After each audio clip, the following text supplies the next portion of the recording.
Good evening, everyone, and welcome.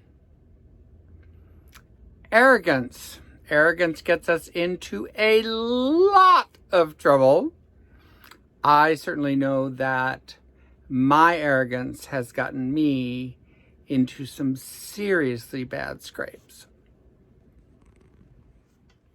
One of the scrapes was so bad that it altered the course of my financial history. And isn't that interesting that that would happen? Because this afternoon, as part of my French study, I am watching Secret d'Histoire, History's Secrets, which is produced by somebody and is available on YouTube. And it's a huge production and channel. And it's it's in French, obviously.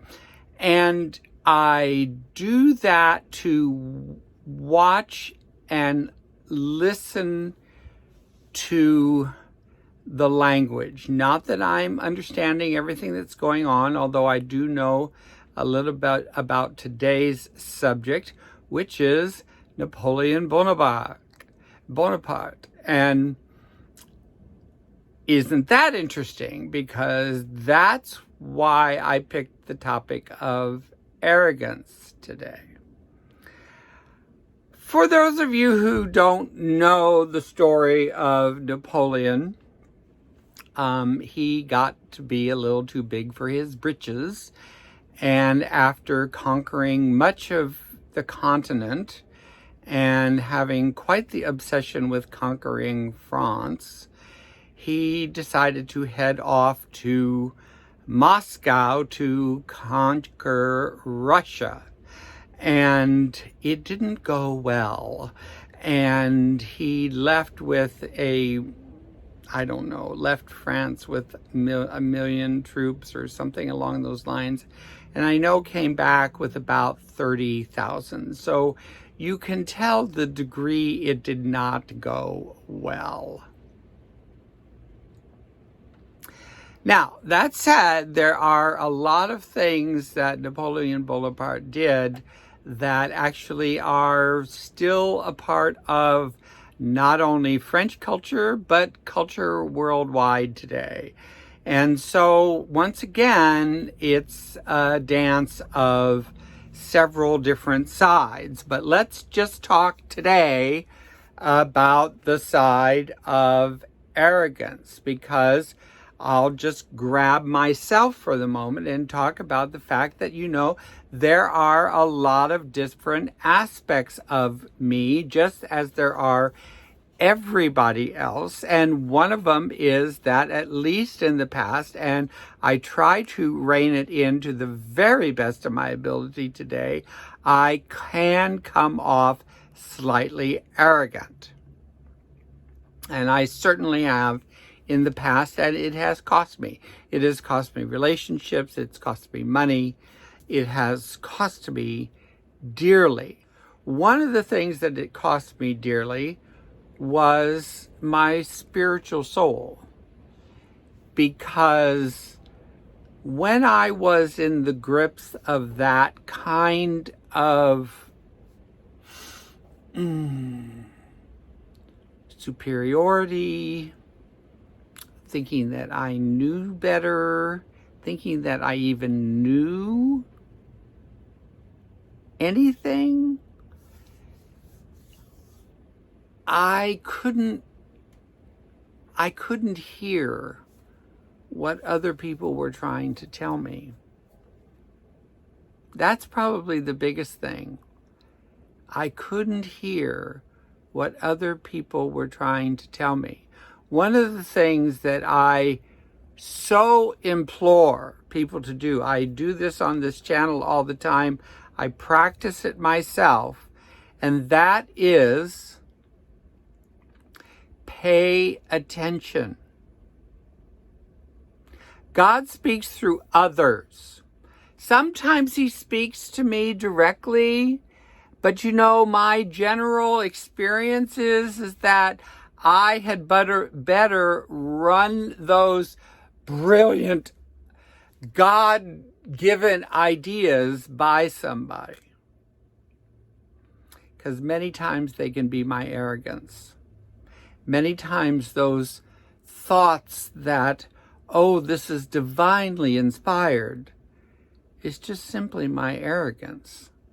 And if I don't run stuff by other people and just go, they're going, oh, I don't know, Mark, is that really a good idea? Oh, I don't know, I don't think so. Now, there's a bit of a dance there, just like everything else, there's a bit of a dance, because sometimes one is divinely inspired and often divinely inspired, and they need to keep it a secret for a little while so that it gestates, so that there is some traction, because once it's out there, people will give you horrible feedback. And the people that you love the most will probably say something like, will give you all the scenarios as to why you shouldn't do something. But that's still not what I'm talking about today. I am simply talking about being full of arrogance. And after watching Napoleon this afternoon, and also what has been going on here in the United States for the last 400 years, the depth of arrogance for our country is astonishing. It's pretty astonishing when I sit back and think about it. And I used to just take it hook, line, and sinker that the U.S. was correct, that we did things correctly. And I'm quite clear that that's not true. And if I really go back and study history, I can see that we did a lot of things wrong. And our current history, which is having profound effects on the entire world, is a culmination of errors and arrogance. Which really started with the end of World War II. And, I can kind of get it. We really did pull off a good one there with the Greatest Generation. But, just taking the perfect example of the Korean War, that was just a few years later, and everybody went, oh, well, we'll just go in there. It'll be a piece of cake. We know how to do this, etc., and so on. Well, 7 years is a long time. 7 years is a long time, and it was a different war. It was a different group of people to fight against, and our arrogance got us into trouble. Same thing happened a few years later in a country called Vietnam. And our arrogance still got us into trouble. So I know that I use the United States often right now as an example. And trust me, I pray every day, not for the country, for clarity, for honesty, for the unraveling of the deception that is so prominent in the challenge of being arrogant. And I think that that's happening. I don't know how much it's happening as the result of me praying about it all the time, But I think it does have some help. But in general, what I believe we are seeing here is the unraveling of arrogance. And it'll be interesting to see, because the next 4 years, how much will the side that I voted for become arrogant again? Because they've done it before and shot themselves in the foot. Are they going to do it again?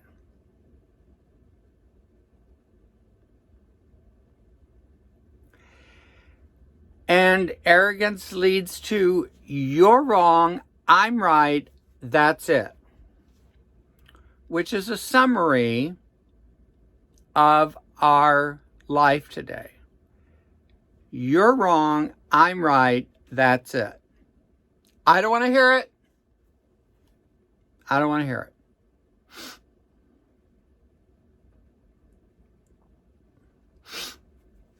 There's no forwardness there. People want everything to change. Nothing will change with that kind of arrogant attitude and behavior. It ain't going to change. I don't care how hard you scream, it ain't going to change.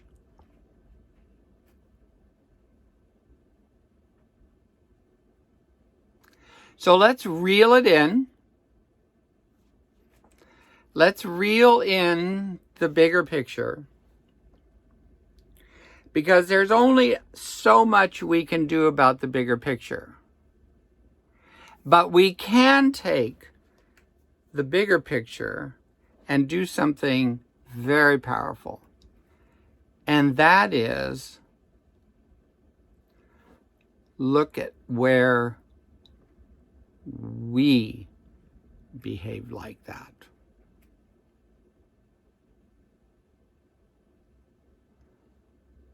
Look at where we behave like that.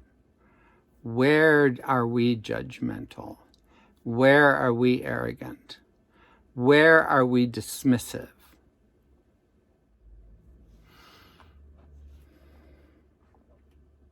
You know, there's these bumper stickers. I haven't seen any for a long time, but think globally, act locally. And quite frankly,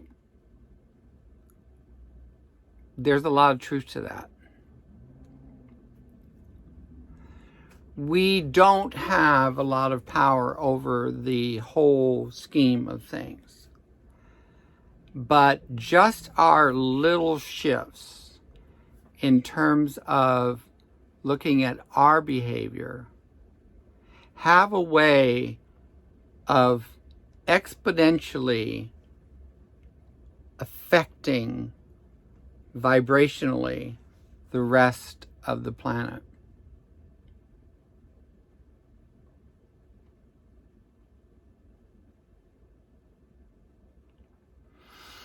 And take an example in your own life.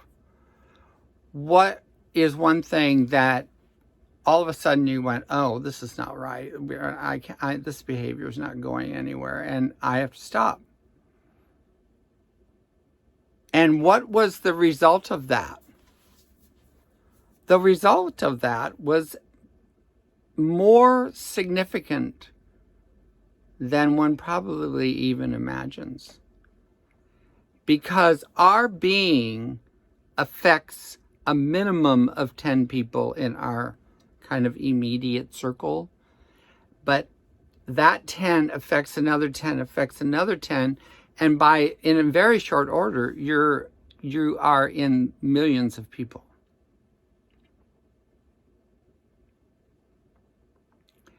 So, looking at our own arrogance, here I go again, bringing it back here, looking at our own arrogance and see how we can shift. See how we can behave differently.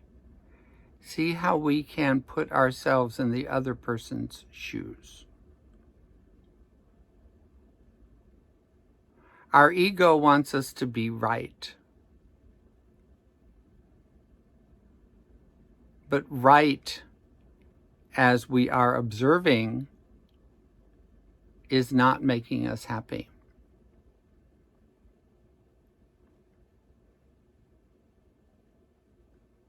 So if any of this resonates with you, you're more than welcome to contact me and see if we want to work together on that topic or any other topic.